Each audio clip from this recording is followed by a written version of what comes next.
অসমৰ BTC chief আগ্ৰামা Mohilary দাদা ইতিমধ্যে আমাৰ মাজত আহি উপস্থিত হৈছেহি।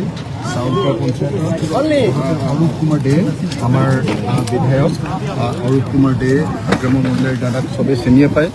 তো তেখেতসকল আজি আমাৰ শিৱসাগৰ সমষ্টিলৈ আহিছে আৰু তাৰপিছত তেখেতসকল লাজৰা সমষ্টিলৈ যাব। অসমৰ মানুহৰ এই বিপদৰ সময়ত BTCৰ পৰা আহি লগত হাজাৰ হাজাৰ সামগ্ৰী লৈ আহি বিচনা চাদৰ, আঁঠুৱা, ফেনাইল, ব্লিচিং পাউডাৰ এই আটাইবিলাক সামগ্ৰী লৈ আহি মানুহক এনেকৈ দুখৰ সময়ত মাত দিবলৈ অহাটো আমাৰ কাৰণে অত্যন্ত গৌৰৱৰ কথা। আৰু অসমৰ ইতিহাসৰো এটা অন্যতম ঘটনা হ'ব যে BTCৰ পৰা আহি চিফে নিজেই 104জন মানুহ লগত লৈ আহি আৰু লগত আমাৰ বিধায়ক অৰূপ কুমাৰ দে আহিছে।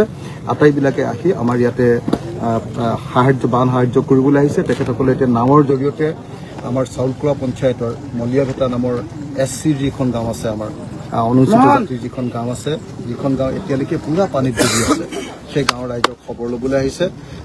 গতিকে মই তেখেতসকলক ধন্যবাদ জনাইছোঁ। ইয়াৰ পাছতে তেখেতসকলে বানমুখলৈ যাব আৰু বানমুখত গৈ তাতে নগৰ ৰাইজক তাত খবৰ ল'বগৈ আৰু সেই বানমুখত গৈ বানপীড়িত ৰাইজক খবৰ লোৱাৰ পাছতে তেখেতসকলে আমাৰ টাউনৰ ভিতৰত, টাউনখন যিহেতু গোটেইখন ডুবি গৈছে, টাউনৰ ভিতৰৰ নাগৰিকসকলৰ মাজতো তেওঁলোকে বান সামগ্ৰী বিতৰণ কৰিব, বান সাহায্য সামগ্ৰী বিতৰণ কৰিব।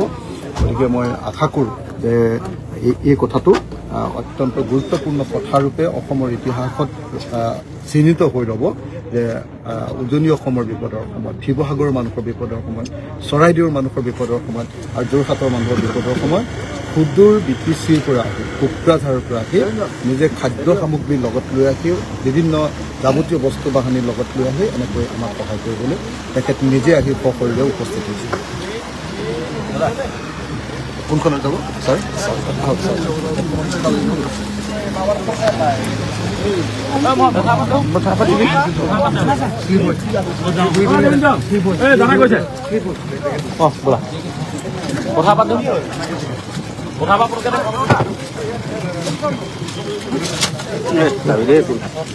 ইম্পৰ্টেণ্ট কাগজখিনি কৰি দিছে।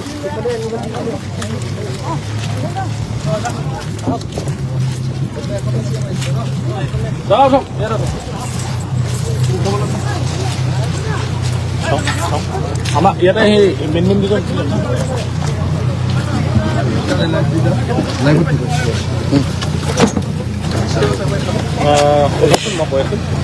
আপুনি যাব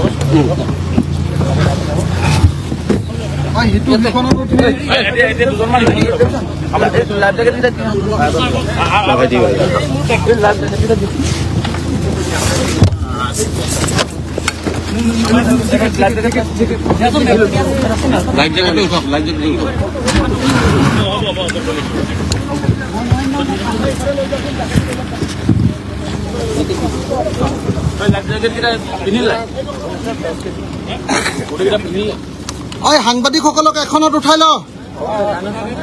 অমলান অমলান অকল এখনত সাংবাদিকক উঠা, এখনত উঠা। উঠিবি নেকি? আপুনি ইয়াত আছে ন? আপুনি মই আহি আছো এতিয়া ইয়ালৈকে, ইয়াতে আমি সাহায্য সামগ্ৰী দিম। হ'ব হ'ব, বাকী মানুহখিনি পাম নহয়? ইয়াতে আছে, আমি ইয়াতে বিতৰণ কৰিম। তাতখিনি যিখিনি কৰোঁ কৰি আহোঁ। হা, গাড়ীৰ পৰা পানী বটল এখন। অমলান দুটা পানী বটল দিয়া। ভালে আছে।